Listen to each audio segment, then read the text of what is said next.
Hi friends, இன்றைக்கி நம்ம evening ஸ்நாக்ஸாக பக்கோடா செய்கிறது எப்படின்னு பார்க்கலாம். பக்கோடா செய்கிறதுக்கு தேவையான பொருட்கள் ஆனியன், அதற்கு பிறகு பூண்டு, இஞ்சி, பச்சை மிளகு, கருவேப்பிலை, அப்புறம் பெரிய ஜீரகம், சின்ன ஜீரகம், ஒரு 2 பீஸ் பட்டை. அதுக்கு பிறகு மாவு, கடலை மாவு, அப்புறம் பச்சரிசி மாவு. இப்போ நம்ம இந்த கடலை மாவு இந்த ஒரு பவுலுக்கு ஒரு பவுல் போட்டிருக்கிறோம். கடலை மாவு ஒரு பவுல் கடலை மாவு போட்டோம்னா அரை பவுல் பச்சரிசி மாவு போடணும்.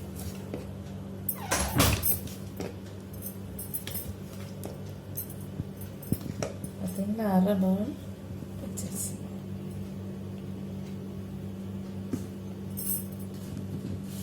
ஓகே, தேவையான அளவு உப்பு போட்டுக்கணும்.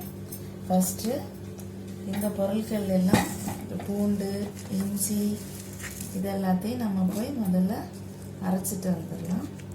பூண்டு, இஞ்சி, பச்சை மிளகாய், ஜீரகம் எல்லாத்தையும் அரைச்சிட்டு வந்துடலாம்.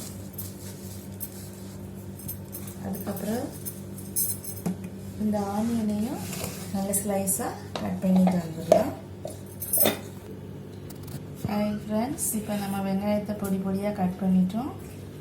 அதுக்கு முன்னாடி ஒரு ஸ்பூன் நெய் ஊற்றிக்கலாம், கொஞ்சம் ஆயிலும் ஊற்றிக்கலாம். ஆல்ரெடி உப்பு போட்டுட்டோம். இப்போ இதை நல்லா நம்ம விரவி விட்டுக்கலாம்.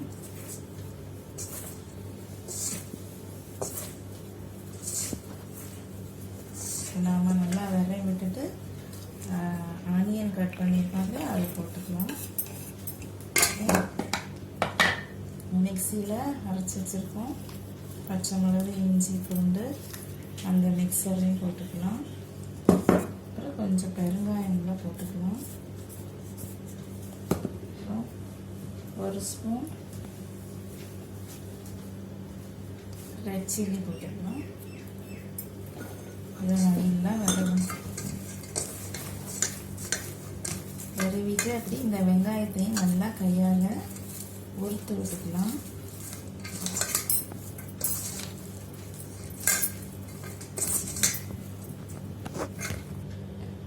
சரி, நம்ம இப்போ தேவையான அளவு தண்ணி சேர்த்து நல்லா விரவிக்கலாம்.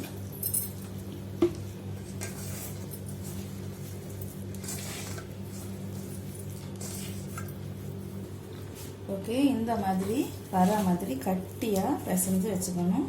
தண்ணி ஆயிடவே கூடாது, இந்த மாதிரி பிசைஞ்சு வைக்கணும். ஓகே, இப்போ நம்ம எண்ணெய் காய வச்சு சுட போடுறோம். ஓகே, நம்ம இப்போ எண்ணெய் காய வச்சுருக்கோம். இது ரொம்ப நல்லா சூடாயிடுச்சு. இப்போ நம்ம எப்படி போடலான்னு பார்க்கலாம். கொஞ்சம் மாவு எடுத்து இந்த பாருங்க, இந்த மாதிரி தேய்ச்சி தேய்ச்சி போடணும். பார்த்தீங்களா, இந்த மாதிரி போடணும். இப்படி தேய்ச்சி தேய்ச்சி போடணும்.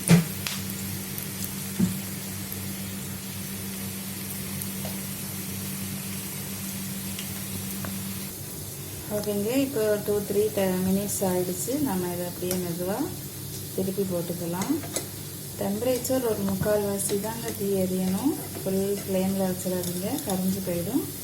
இதை எப்படி மெதுவாக எடுத்து திருப்பி போட்டுக்கோங்க. போட்டுட்டு மறுபடியும் ஒரு 2-3 மினிட்ஸ் கழிவிட்டோம். திரும்பவும் திருப்பி போட்டுக்கலாம்.